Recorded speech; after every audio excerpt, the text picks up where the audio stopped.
E aí pessoal, tudo bom? Esse é o terceiro vídeo sobre equilíbrio químico, em particular o princípio de Le Chatelier. Vamos ver os fatores que podem alterar o equilíbrio químico. Você já sabe, né? Deixa o like, se inscreve no canal, compartilha o vídeo. Dá essa ajuda aí. Então depois da vinheta, vem comigo.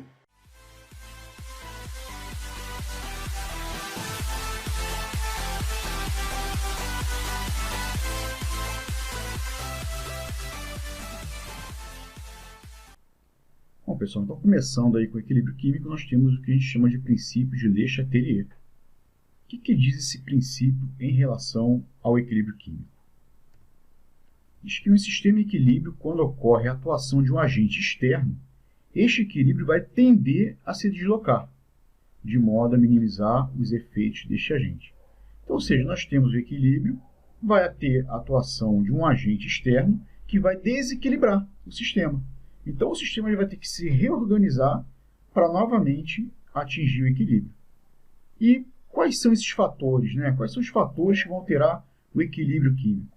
Nós temos a concentração, a temperatura e a pressão.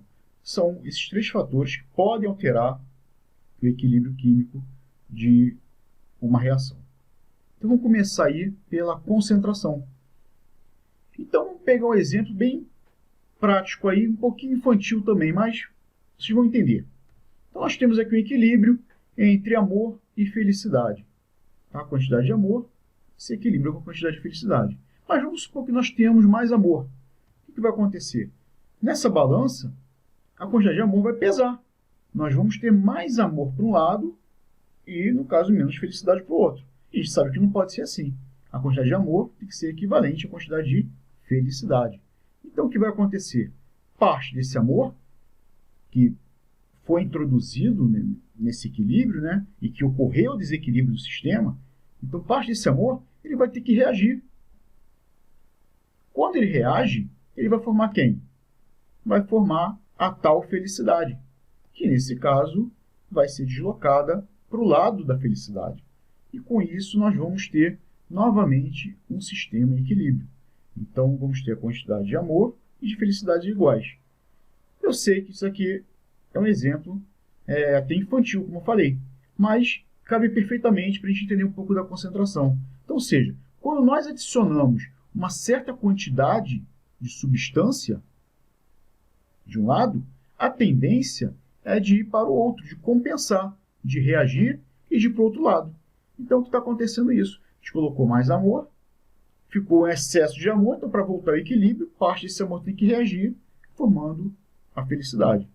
Então, isso que vai acontecer em uma reação. Vamos ver como é que vai acontecer nesse exemplo aí. Então, PCl5 em equilíbrio com PCl3 mais Cl2. O que está acontecendo aí? Sistema em equilíbrio. Vamos supor que a gente adicione PCl5. Então, a gente vai ter um excesso de PCl5, um excesso de reagente. Quando adicionamos, dentro do equilíbrio, vai passar a ser desequilibrado o sistema.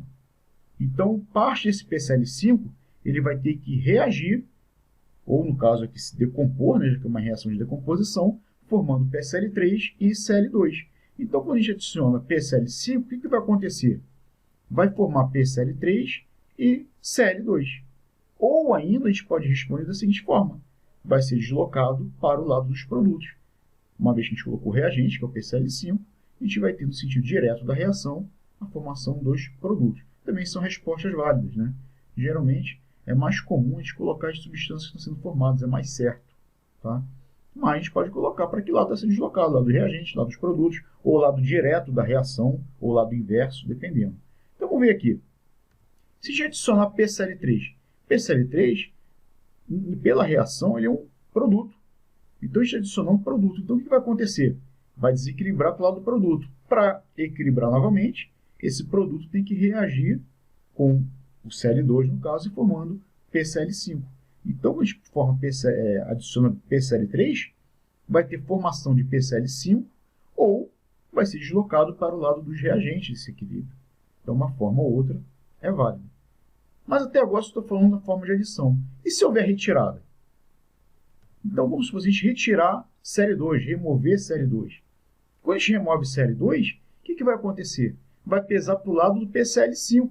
O PCl5 agora, olha, ele vai ficar pesadão. Eu vou ter mais quantidade dele. Então, vai ser o quê? A balança pesando o PCl5. Então, o PCl5 vai ter que se decompor para novamente repor a quantidade de Cl2 que foi perdida, que foi retirada, no caso. Então, quando a gente remove alguém, o equilíbrio ele sempre tende para o lado da substância que foi removida.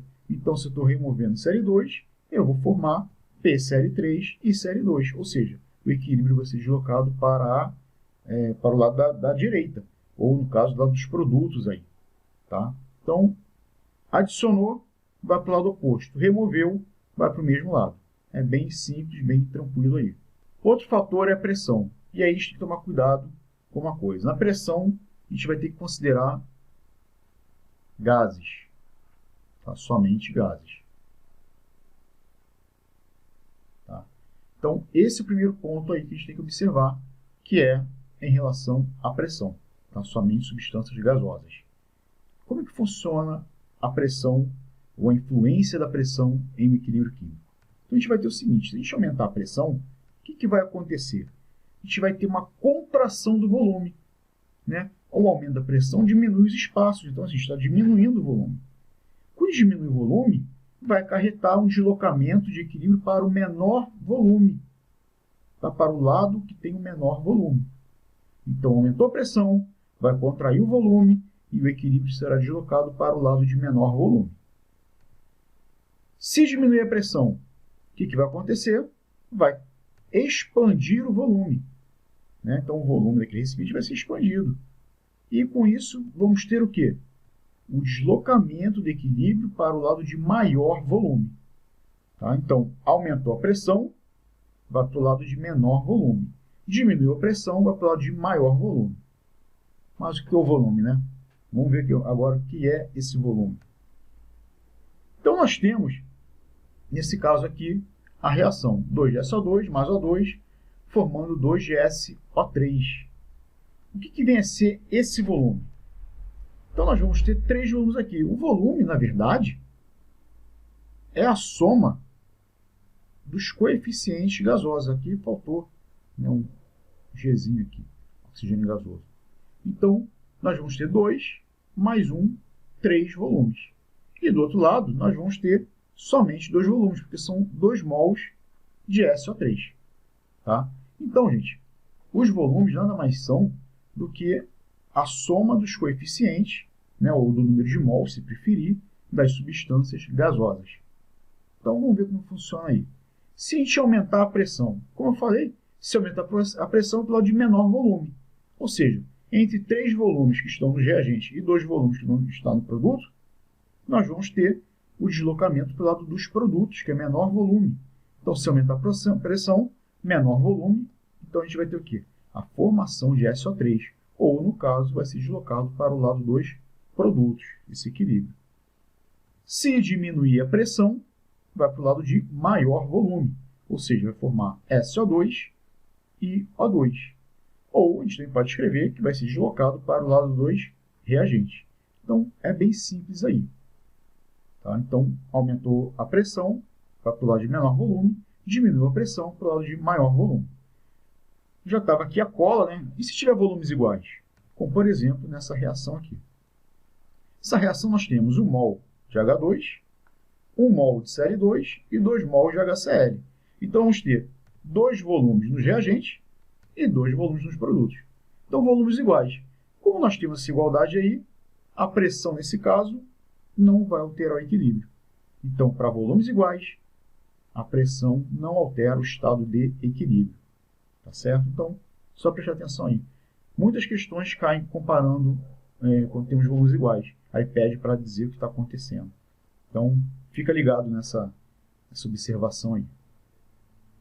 Bom, outro fator é a temperatura. A temperatura ela vai depender basicamente da condição da reação, né? Que no caso seria uma reação endotérmica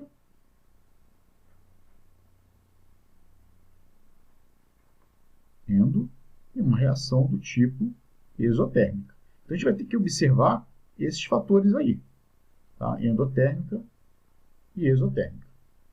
Bom, se a gente aumentar a temperatura, vai acarretar no seguinte fato: o equilíbrio será deslocado para o lado endotérmico da reação. E se diminuir a temperatura, o equilíbrio ele vai ser deslocado para o lado exotérmico. Então, aumentou a temperatura, é o lado de absorção de calor, ou seja, lado exotérmico. Diminuiu a temperatura, é o lado exotérmico. Qual é o lado endotérmico? Qual é o lado exotérmico? Isso depende de cada reação. Então, vamos no exemplo aí. Novamente, PCl5 em equilíbrio com PCl3 mais Cl2. É uma reação endotérmica, né? Olha o ΔH aqui, ó, positivo, maior que zero. Então, o que significa dizer isso? Que nessa reação, o sentido direto dela é o sentido endotérmico. Então, a gente vai observar, sempre no sentido direto, né, o valor de ΔH. Então, o que vai acontecer se aumentar a temperatura? Se aumentar a temperatura, sempre vai para o lado endotérmico da reação. Entenda bem, o lado endotérmico não é o lado dos produtos, não. É o lado que vai aparecer a reação. Então, se eu tivesse um ΔH negativo, uma reação qualquer, o lado endotérmico dessa reação seria o lado dos reagentes. Então, nós temos aqui nessa reação o lado endotérmico, o lado dos produtos. E o lado exotérmico será o lado do reagente, que seria o lado exotérmico da reação. Então, é só ter atenção. Então, o que vai determinar que é o lado endotérmico ou o lado exotérmico vai ser a própria reação. E aí, no caso, no sentido direto. Tá certo? Então, só prestar atenção aí. Então, se aumentar a temperatura, o que vai acontecer? Vai para o lado endotérmico da reação, que vai ser a formação de PCl3 e Cl2, ou simplesmente o lado dos produtos. Isso porque essa reação ela é endotérmica. Então, e se diminuir a temperatura, a gente vai formar PCl5, que vai ser o lado dos reagentes, porque o lado do PCl5 é o lado exotérmico para essa reação. Tá? Então, é só ter um pouquinho de atenção aí em relação ao ΔH. Às vezes confunde, né? Às vezes vocês acham que o ΔH é o lado endotérmico, assim, do lado do produto, o lado exotérmico, do lado dos reagentes. Não, isso depende do ΔH que é dado na reação. Tá certo? Então, é só ter um pouquinho de atenção. Mais um fator aí que pode influenciar, e será que influencia mesmo? Que é o catalisador. Vamos lembrar o que é catalisador. Catalisador é aquela substância que é colocada na reação para acelerar. Ora, se nós estamos no estado de equilíbrio, é porque nós temos velocidades iguais. Velocidade direta é igual a velocidade inversa.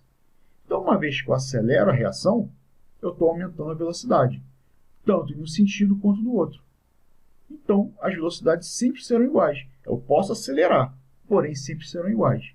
Então, quando nós colocamos um catalisador, o efeito deste na reação em equilíbrio vai ser o seguinte: ele não vai alterar o equilíbrio químico. Então, a colocação de um catalisador, ele não altera o equilíbrio, uma vez que no equilíbrio nós temos velocidades iguais. Então, colocou o catalisador, aumentou a velocidade, tanto de um lado quanto do outro, e o equilíbrio permaneceu o mesmo. Tá certo? Então, gente, é bem simples, tá? Então, é isso aí. Espero que tenham gostado, espero que tenham entendido. Coloquem comentários, tá? Curtam o vídeo, se inscrevam no canal. Um forte abraço, um molde de beijos. Fui!